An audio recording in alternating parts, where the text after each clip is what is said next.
ഈ ചൂരൽമലയിൽ നിൽക്കുമ്പോൾ ഈ ബെയിലി പാലത്തിന് തൊട്ട് പിന്നിലേക്ക് നമുക്ക് നോക്കിയാൽ കാണാം ആ വെള്ളാർമല സ്കൂൾ. ഒരു പക്ഷേ ഈ മുണ്ടക്കൈ ചൂരൽമല ദുരന്തത്തിന്റെ ഏറ്റവും പ്രതീകമായി അതിൻ്റെ ഒരു ദുഃഖ സ്മരണയായി ഇപ്പോഴും ആ സ്കൂള് അവിടെ നിൽക്കുന്നു എന്നുള്ളതാണ്. ഈ സ്കൂളിൽ നിന്നുള്ള 33 കുട്ടികളാണ് അന്നത്തെ അപകടത്തിൽ മരിച്ചുപോയത്. പിന്നീട് സ്കൂളിലെ കുട്ടികളെ മുഴുവനായി നമുക്ക് മേപ്പാടി സ്കൂളിലേക്ക് മാറ്റാൻ സർക്കാർ സംവിധാനം ഉപയോഗിച്ച് കഴിഞ്ഞു. ഇപ്പോഴും കുട്ടികൾ അവിടെ തുടരുന്നു. അവരുടെ തുടർ പഠനങ്ങളും മറ്റ് സ്കൂൾ സൗകര്യം ഒരുക്കുന്നത് ഉൾപ്പെടെയുള്ള കാര്യങ്ങളെല്ലാം തന്നെ സർക്കാർ സജീവമായ പരിഗണനയിൽ ഇപ്പോഴും നടന്നുകൊണ്ടിരിക്കുകയാണ്. അന്ന് ഈ ദുരന്തമുണ്ടായ സമയത്ത് വളരെ പെട്ടെന്ന് തന്നെ കുട്ടികളെ ഈ മേപ്പാടി സ്കൂളിലേക്ക് മാറ്റുകയും അവരെ അവിടെ ഉൾക്കൊള്ളുകയും ചെയ്തത് അന്നത്തെ മേപ്പാടി സ്കൂളിലെ പ്രിൻസിപ്പലായിരുന്ന അധ്യാപകനായിരുന്ന ദിലീപ് മാഷാണ്. അപ്പോൾ ദിലീപ് മാഷിൻ്റെ നേതൃത്വത്തിലാണ് അത്തരം ഒരു പ്രവർത്തനങ്ങളൊക്കെ നടത്തിയത്. ഇപ്പോൾ ഒരു വർഷം എത്തി നിൽക്കുമ്പോൾ ആ ഒരു ദിവസത്തെ ശേഷം ഞാനാണ് ആ വെള്ളാർമല സ്കൂളിലേക്ക് ഈ ദുരന്തത്തിന് ശേഷം പ്രധാന അധ്യാപകനായിട്ട് നിയമിക്കപ്പെടുന്നത് എന്നെ തന്നെയാണ്.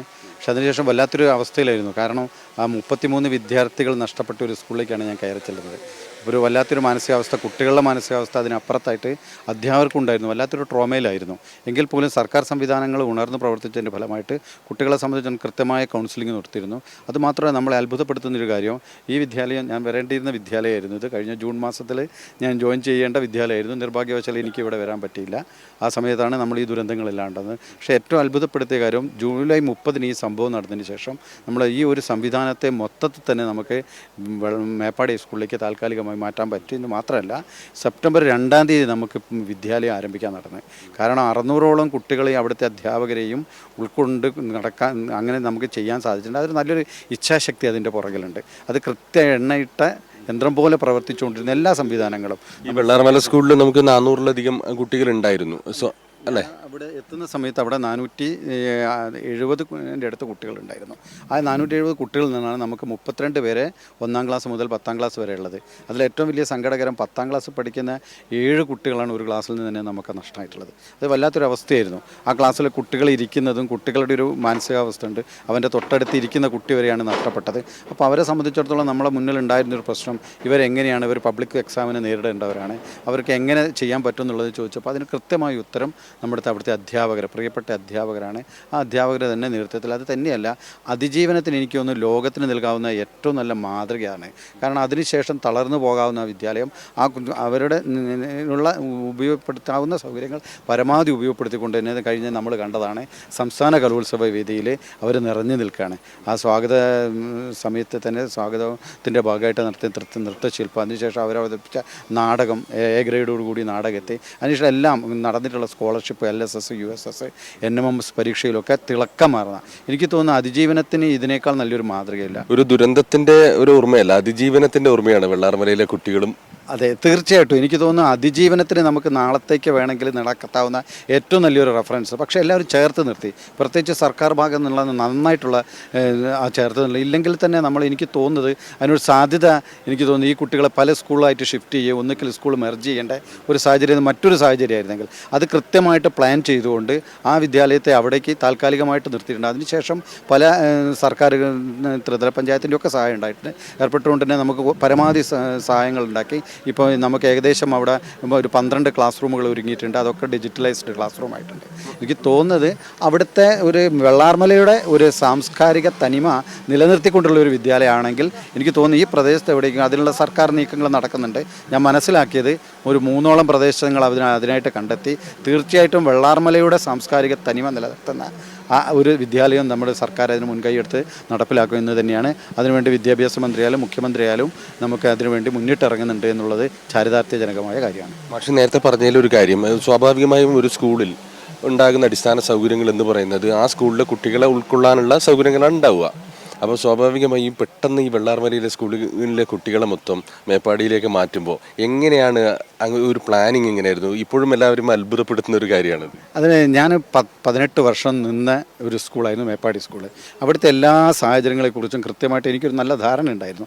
അതുകൊണ്ട് ഏതൊക്കെ ക്ലാസ്സുകൾ നമുക്ക്, പ്രത്യേകിച്ച് ആ സ്കൂളിലെ തമിഴ് മീഡിയം ക്ലാസ്സുകളൊക്കെ ഉണ്ടായിരുന്നു, കുട്ടികളുടെ എണ്ണം കുറവായിരുന്നു. നമുക്ക് എമർജൻസി ആയിട്ട് ചെയ്യാൻ പറ്റുന്നത് കൃത്യമായിട്ട് ആ സ്കൂളുകളൊക്കെ എങ്ങോട്ടാക്കാം. അതുപോലെ തന്നെ അവിടെ നമുക്കൊരു ലാബ് ഉണ്ടായിരുന്നു. ലാബ് അത്ര ഉപയോഗിക്കാതെ വെച്ചിരുന്നത്. അതുപോലെ തന്നെ ലൈബ്രറി താൽക്കാലികമായിട്ട് മാറ്റി. അതിനൊക്കെ Meppadi government higher secondary school നന്നായിട്ട് സഹകരിച്ചു.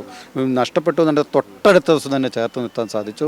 അതിന് മേപ്പാടി സ്കൂളിൻ്റെ വ്യത്യസ്ത സ്ഥലങ്ങൾ, പിന്നെ അതോടനുബന്ധിച്ച് തന്നെ നമ്മൾ പെട്ടെന്ന് കെട്ടിടത്തിൻ്റെ പണികൾ നടത്താൻ സാധിച്ചു. എന്തായാലും ആദ്യ തുടക്കത്തിൽ കുട്ടികളെ ഒന്ന് നമ്മൾ കമ്പൈൻ ചെയ്തുകൊണ്ടൊക്കെ ഇരുത്തേണ്ടി വന്നെങ്കിൽ പോലും അധ്യാപകരെല്ലാവരും നന്നായിട്ട് ടീമായിട്ട് തന്നെ കാര്യങ്ങൾ പോകാൻ പറ്റി. കൃത്യമായിട്ട് അതിൻ്റെ മുകളിൽ അതുപോലെ തന്നെ വിദ്യാഭ്യാസ വകുപ്പ് എനിക്ക് തോന്നുന്നു DGയും DDയും DUവിൻ്റെ നേതൃത്വത്തിലൊക്കെ ഇടയ്ക്കിടയ്ക്ക് മോണിറ്ററിങ്, ആ സമയത്ത് പ്രധാനാധ്യാപകനായതുകൊണ്ട് തന്നെ എനിക്കത് കൃത്യമായിട്ട് DGയൊക്കെ എനിക്ക് തോന്നുന്നത് 2-3 തവണ നമ്മൾ സ്കൂൾ സന്ദർശിച്ചിട്ടുണ്ട്. പിന്നെ നമ്മൾ കൃത്യമായിട്ട് വിദ്യാഭ്യാസ മന്ത്രി ശിവൻകുട്ടി സാറ് നമ്മൾ എങ്ങനെയാണെന്നുള്ളത് മോണിറ്റർ ചെയ്തുകൊണ്ടിരുന്നു. അതുകൊണ്ട് എല്ലാവരും കൊണ്ട് നമുക്ക് കൃത്യമായിട്ട് കൊണ്ടുപോകാൻ പറ്റി. അതിനുശേഷം ഞാൻ മെയ് 31 ഞാൻ സർവീസിൽ നിന്ന് റിട്ടയർ ചെയ്യുകയാണ്. എന്തായാലും ചാരിതാർത്ഥ്യത്തോടു തന്നെ ഇറങ്ങിപ്പോകാൻ പറ്റിയിട്ടുള്ളത് ഒരു നല്ല നിമിഷങ്ങളായിരുന്നു. കുട്ടികളുടെ ഒരു മാനസികാഘാതം വലുതായിരുന്നു. 33 ഒരു കുട്ടികളെയാണ് ഇവിടെയുള്ള കൂടെ ഉണ്ടായിരുന്ന കുട്ടികളെ നഷ്ടപ്പെട്ടു പോയത്. അപ്പോൾ അതിൽ നിന്ന് അവരെ കരകയറുന്നതിന് വേണ്ടി ഏതൊക്കെ രീതിയിൽ ഇടപെടലാണ് ഈ അധ്യാപകരുടെ ഭാഗത്തു നിന്നും വിദ്യാഭ്യാസ വകുപ്പിൻ്റെ ഭാഗത്തു നിന്നും? കുട്ടികൾ നല്ല ആഘാതം ഉണ്ടായിരുന്നു ആ സന്ദർഭം. പക്ഷേ അവിടെ കൃത്യമായിട്ട് സാമൂഹ്യക്ഷേമ വകുപ്പിൻ്റെയൊക്കെ നേതൃത്വത്തിലുള്ള എല്ലാ ദിവസവും തന്നെ നമ്മൾ കൃത്യമായ കൗൺസിലിംഗ് ഉണ്ടായിരുന്നു. പിന്നെ കുട്ടികൾ സ്കൂളിൽ വന്നതോടുകൂടി തന്നെ എനിക്കൊന്നും അവിടുത്തെ ഒരു അധ്യാപകരുടെ ഒരു പ്രത്യേകത കൂടിയാണത്. കുട്ടികളെ ചേർത്ത് നിർത്തുക എന്ന് വെച്ചാൽ ഇപ്പം തന്നെ നിങ്ങൾ ചില സീനുകളൊക്കെ കണ്ടിട്ടുണ്ട്. അവർ പൊട്ടിക്കരയും വിതുമ്പുകയും ചെയ്ത് അതുപോലെ തന്നെ കുട്ടികളെ വല്ലാതെ ചേർത്ത് നിർത്തുന്നൊരു രീതിയുണ്ട്. അതുകൊണ്ട് എനിക്ക് തോന്നുന്നു അവർ കുറച്ചുകൂടി ആ അധ്യാപകർ ഇപ്പോൾ കുറച്ചുകൂടി സെക്യൂർ ആയതുപോലെ അവർക്ക് തോന്നിയിട്ടുണ്ട്. എല്ലാ സൗകര്യങ്ങളും ചേർത്ത് നിർത്തിക്കൊണ്ട് അധ്യാപകർ, എനിക്ക് തന്നെ അവിടെ പോയപ്പോൾ ഒരു പ്രധാന അധ്യാപകൻ്റെ റോൾ എടുക്കാൻ സാധിച്ചില്ല. കാരണം അവിടുത്തെ അവരെ കൂട്ടത്തിൽ ഒരാളായി മാറാനേ സാധിച്ചുള്ളൂ. അതാ ഞാൻ നേരത്തെ പറഞ്ഞ ആ ഒരു തനിമ നിലനിർത്താൻ സാധിച്ചു എന്നുള്ളതുകൊണ്ട് തന്നെ കുട്ടികൾക്ക് മറ്റ് ബുദ്ധിമുട്ടുകളൊന്നും സ്കൂളിലെത്തിയതിന് ശേഷം ഉണ്ടായിട്ടില്ല. ഇപ്പോഴും അവർ റിക്കവർ ചെയ്ത് വന്നിട്ട് പരീക്ഷയിൽ മികച്ച വിജയം നേടാൻ കഴിഞ്ഞു. 100% വിജയം നേടാൻ നമ്മളെ മുന്നിൽ ഏറ്റവും വലിയൊരു ഇതായിരുന്നു. കാരണം ഈ കുട്ടികൾ എങ്ങനെയുണ്ട്, കുട്ടികളൊക്കെ ഒരു ട്രോമയിലുള്ള കുട്ടികളുണ്ടായിരുന്നു. എന്നാലും 100% എത്തിക്കുക എന്നുള്ളത് വലിയൊരു അതേ സമയത്ത് തന്നെ നമ്മളെ നേരിട്ട് വിദ്യാഭ്യാസ മന്ത്രി നമ്മളെ അനുമോദിക്കുകയും ചെയ്തു. അതൊക്കെ ഒരു വലിയ നേട്ടമായിട്ട് അതുകൊണ്ട് തന്നെയാണ് നേരത്തെ പറഞ്ഞത്. അതിജീവനത്തിൻ്റെ മാതൃക എന്താണെന്ന് ചോദിച്ചു കഴിഞ്ഞാൽ തീർച്ചയായിട്ടും വെള്ളാർമല സ്കൂളാണ് തന്നെയാണ് ഞാൻ വിശ്വസിക്കുന്നത്. മാഷ് നേരത്തെ സൂചിപ്പിച്ചിരുന്നു, മാഷ് ഒരു പക്ഷേ വന്ന് കയറേണ്ടിയിരുന്ന ഒരു സ്കൂളായിരുന്നു. എന്തുകൊണ്ടോ ആ സ്ഥലം മാറ്റം ആ സമയത്ത് നടന്നില്ല അല്ലേ? പക്ഷേ പിന്നീട് മേപ്പാടി സ്കൂളിൽ വെച്ചാണ് വെള്ളാർമലയിലെ കുട്ടികളുടെ എന്നെ തേടി വരികയാണ് ചെയ്തത്. നിർഭാഗ്യം. ഇപ്പം ഞാനിവിടെ ഇരിക്കുന്ന സമയത്ത് ഞാൻ ഈ സ്കൂളിൽ നേരത്തെ വന്നതാണ്. പരീക്ഷാ ഡ്യൂട്ടിയൊക്കെ ആയിട്ട് ഞാൻ ഏറ്റവും കൂടുതൽ ഇഷ്ടപ്പെട്ടിരുന്ന ഒരു സ്കൂളായിരുന്നത്. അപ്പം ഞാൻ വലിയ പ്രതീക്ഷയോടുകൂടി കഴിഞ്ഞ ജൂൺ മാസത്തിൽ തന്നെ എനിക്ക് ഇവിടേക്ക് പ്രൊമോഷൻ കിട്ടേണ്ടതായിരുന്നു. കുറച്ച് കാലതാമസങ്ങളുണ്ടായി. അപ്പോൾ അതുകൊണ്ട് ഞാൻ വളരെ വല്ലാത്ത ഈ വേലിപ്പാലത്തിൻ്റെ മുകളിൽ നിന്നിട്ട് ഞാനിങ്ങനെ വല്ലാത്തൊരു വിഷമത്തോടുകൂടി എനിക്ക് അവിടെ ഒന്നും ഇരിക്കാൻ പറ്റിയില്ലല്ലോ എന്നുള്ളത് ഞാൻ കണ്ടു. മാഷ് കുറച്ച് ഫോട്ടോസൊക്കെ എടുക്കുന്നത്. അതെ, ഞാൻ അവിടെ നമുക്കൊരു എന്തായാലും ഒരു വല്ലാത്തൊരു വിഷമം ഉണ്ടായിരുന്നു. അതായിരുന്നു ഞാൻ ഇരിക്കേണ്ടിയിരുന്ന സ്റ്റാഫ് റൂമാണ് അത് കാണുന്നത്. ആ സ്റ്റാഫ് മുകളിലുള്ള ഇപ്പുറത്തുള്ള ഞാൻ പലതവണ ഇവിടെ വന്നുകൊണ്ട് അറിയാം. പക്ഷെ അതൊക്കെ എനിക്കൊരു വല്ലാത്തൊരു നഷ്ടബോധമുണ്ട്. അതുപോലെ തന്നെ അവിടുത്തെ സ്റ്റാഫിനെ നമ്മളിപ്പോഴും എല്ലാ ദിവസവും അവരെ നമുക്ക് ഒരിക്കലും മറക്കാൻ പറ്റില്ല. ആ വിധത്തിലുള്ളൊരു നമുക്കൊരു വീട്ടിൽ കയറി ചെന്നൊരു അനുഭൂതിയാണ്. അവർ ആ ഒരു വിധത്തിലുള്ളൊരു സെറ്റപ്പാണുള്ളത്. പരീക്ഷയ്ക്കായാലും ചെറിയ പ്രിപ്പറേഷൻ നടത്തുന്നത് 7 മണി മുതൽ 9:30 വരെയൊക്കെ ക്ലാസ് നടത്തുക എന്നുള്ളത് നമുക്കൊരിക്കലും സങ്കല്പിക്കാൻ പോലും കഴിയില്ല. ആ കുട്ടികളെ ചേർത്ത് നിർത്തിക്കൊണ്ട് അങ്ങനെ ചെയ്യുന്നൊരു വിദ്യാലയം എന്നെ സംബന്ധിച്ച് എനിക്ക് ജീവിതത്തിൽ ഏറ്റവും വലിയൊരു നഷ്ടം തോന്നിയത് ഇവിടെ ഇരുന്നുകൊണ്ടൊന്നും പഠിപ്പിക്കാൻ പറ്റില്ല. ഈ നാടിൻ്റെ ഈ ഗ്രാമത്തിൻ്റെ വിശുദ്ധി നേരിട്ട് അനുഭവിക്കാൻ സാധിച്ചില്ല എന്നുള്ളൊരു വിഷമം മാത്രമേ ഉള്ളൂ. എന്തായാലും ദിലീപ് മാഷ് ഉൾപ്പെടെ നിരവധി അധ്യാപകരുടെ വിദ്യാഭ്യാസ വകുപ്പിൻ്റെ മറ്റ് വിവിധ വകുപ്പുകളുടെ എല്ലാം സജീവമായ ഇടപെടലിൽ കൂടിയാണ് വെള്ളാർമല സ്കൂളിലെ കുട്ടികളെ ഈ ദുരന്തത്തിൽ നിന്ന് കൈപിടിച്ച് ഉയർത്തിയത്. വെള്ളാർമല സ്കൂളിലെ കുട്ടികൾ ഒരു ദുരന്തത്തിൻ്റെ ഓർമ്മയുള്ള കുട്ടികളല്ല, അതിജീവനത്തിൻ്റെ കരുത്ത് പകരുന്ന വിദ്യാർത്ഥികളാണ് വെള്ളാർമല സ്കൂളിലെ കുട്ടികളിൽ നിന്നാണ് എല്ലാവരും ഈ നിമിഷം 1 വർഷം എത്തി നിൽക്കുമ്പോൾ, ആ ദുരന്തത്തിൻ്റെ 1 വർഷം എത്തി നിൽക്കുമ്പോൾ പറയുന്നത്.